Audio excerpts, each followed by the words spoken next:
Again, welcome back to our chapel at DeMatha as we gather electronically for the second time during this coronavirus outbreak. These moments of prayerful gathering hopefully will help to fill any void we might be feeling since we are socially distancing and many of our gathering places, including schools, houses of worship, restaurants, athletic fields, are all closed, and we are grateful that we can at least be together through the power of social media. And we certainly owe a debt of gratitude to our audiovisual department here at DeMatha for making this possible again. In the Christian church around the world, this week is named Holy Week, and it began last Sunday when we remembered Jesus' triumphant entry into Jerusalem on Palm Sunday. Traditionally, last Sunday, and then beginning tomorrow, Thursday, Friday, Saturday, and Sunday, these days of Holy Week were filled with services and countless numbers of people gathering in prayer. Not for Holy Week 2020. The services will be held, but the congregation will only be electronically connected. So in response to this, DeMatha wanted to be together so that we can look ahead to the next few days and discover what is the Lord saying to us. I believe if we look at Holy Thursday, Good Friday, and Easter Sunday, the Lord is speaking directly to us and will be able to help us through this coronavirus and beyond. So let's look at each day individually for a brief moment. Holy Thursday remembers when Jesus instituted the gift of the Eucharist, where we believe that Jesus is always present in the Eucharist, in the tabernacle, in Holy Communion, present body and blood, soul and divinity. I'm asking us to look at this miraculous gift to be the fact that Jesus understands our hungers. Let me say that again. Jesus understands our hungers. Whatever need we have, whatever vacuum, whatever we are feeling, whatever is gnawing at our hearts, by the gift of the Eucharist, Jesus tells us he knows all about those hungers. And putting our faith in him and his gift of the Eucharist will help to satisfy the hungry hearts that all of us experience right now during this crisis and even into the future. Holy Thursday, Jesus, the bread of life, understands our hunger.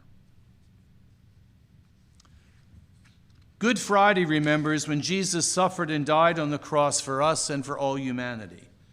It is a terrible agony that Jesus endured for us. He was misunderstood. He was abandoned by his friends, mocked and ridiculed. He was beaten and scourged, nailed to a cross. But even after all that, Jesus still had the loving heart to speak words of forgiveness to his executioners right before he died.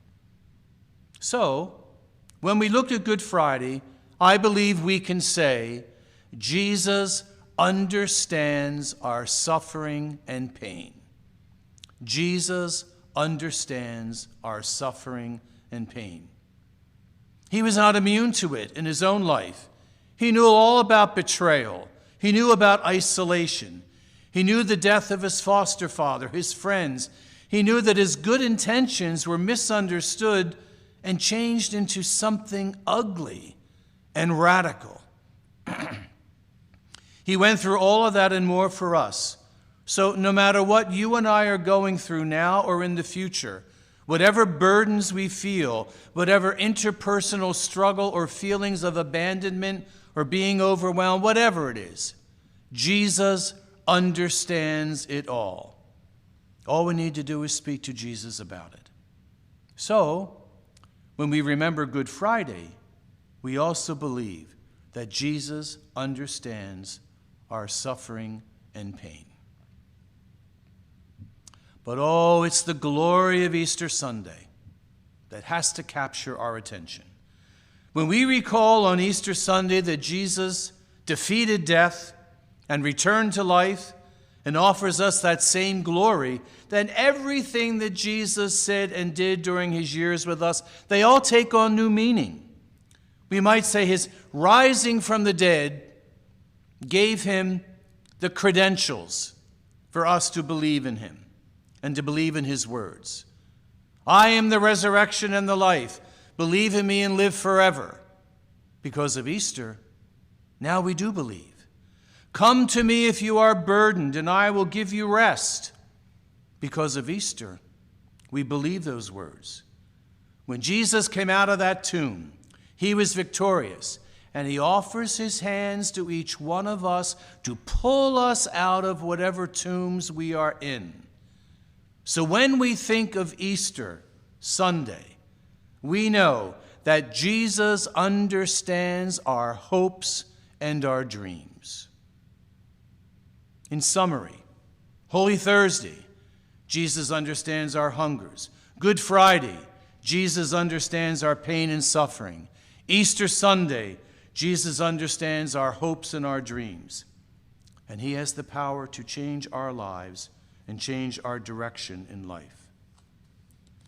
These weeks of sickness and social distancing certainly have their toll on all of us, don't they? Most of us know someone who is ill, and we are worried about their recovery, and we pray for them and their families. A few of us, sadly, might also know someone who has died, friends or family members. And with much of the ritual of dying removed from us, these deaths bring about a singular grief. We are social beings, and we miss being with our classmates, our teammates, and our colleagues, our neighbors, our extended families. And we are often tempted to just succumb to the weight of it all and collapse in fear and anxiety. It's my prayer that the mysteries of Holy Week invite us to take another approach. We cannot deny the impact of this virus, social impact, spiritual impact, financial impact, emotional impact. But as faith-filled people, we cannot deny the power of God to help us refocus and concentrate on being a person who chooses to help and refuses to give up. I hope you have had some time to notice the tremendous acts of kindness and service that are around us every day.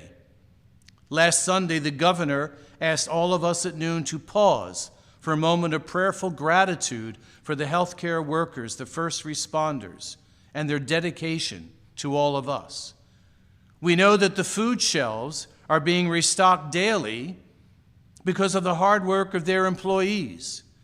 We have family members who are helping each other with schoolwork. We have our DeMatha faculty who are still planning lessons, still reaching out to the DeMatha men, still scheduling office hours, and always wanting to be a strong and loving presence with each other. We cannot forget the commitment and love of all these families, parents, grandparents, siblings, and friends, and all that we have done for each other just to help us get through these weeks. I sometimes think, with what we're going through now, it's our own version of the agony in the garden that Jesus experienced on that Holy Thursday night after the Last Supper some 2,000 years ago. And for just a few moments, Jesus wasn't sure if he could get through it all. But what did he do? He prayed to the Father, and there was an Easter Sunday for him, that first Easter Sunday. As we are immersed in our own experience of the agony in the garden, may we never forget that this virus and its scourge will end someday.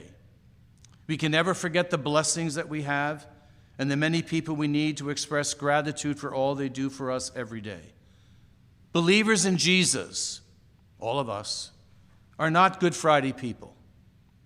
Believers in Jesus are Easter Sunday people. And it is the power of Jesus which will pull us out of this agony out of our fears and worries and suffering, and will lift us up to the glory of Jesus, because Jesus knows our hopes and our dreams. I'm asking that all of us take time during these next few days of Holy Week and speak to Jesus. And may I suggest the following. Tomorrow, Holy Thursday, speak to Jesus and say, Jesus, the bread of life, I am hungry for. And tell him clearly and honestly. On Good Friday, Jesus, I am in so much pain and I need you to. And tell him clearly and honestly. And then on Easter Sunday, when the power of Jesus is revealed, say to him, glorious Jesus, I need you to pull me out of the tomb. And these are my dreams and my hopes. And tell him honestly and clearly.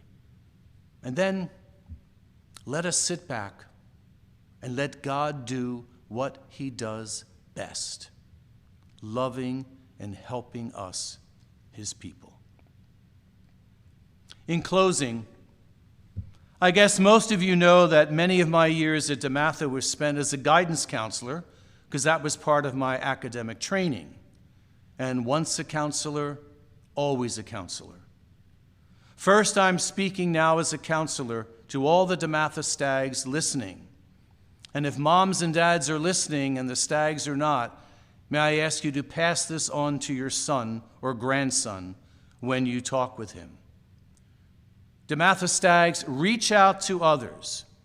If you are struggling, contact any faculty member or coach. Don't be isolated. Talk with your family. Contact your DeMatha brothers and see how they are doing, and let them know how you are thriving or what you need from them. Second, my other education is as a priest, and once a priest, always a priest. This crisis can be a moment of faith when we look into our hearts and souls and ask the Lord to walk with us, guide us, lift us up, and give us the strength to be a person of conviction, determined to succeed, and not to be controlled by negativity and doubt. A DeMatha man is never controlled by doubt and negativity. A DeMatha man is not that kind of person. And I say that because you and I believe in the signs that are posted in every classroom and all the corridors on our campus, that DeMatha men are faith-filled gentlemen and scholars.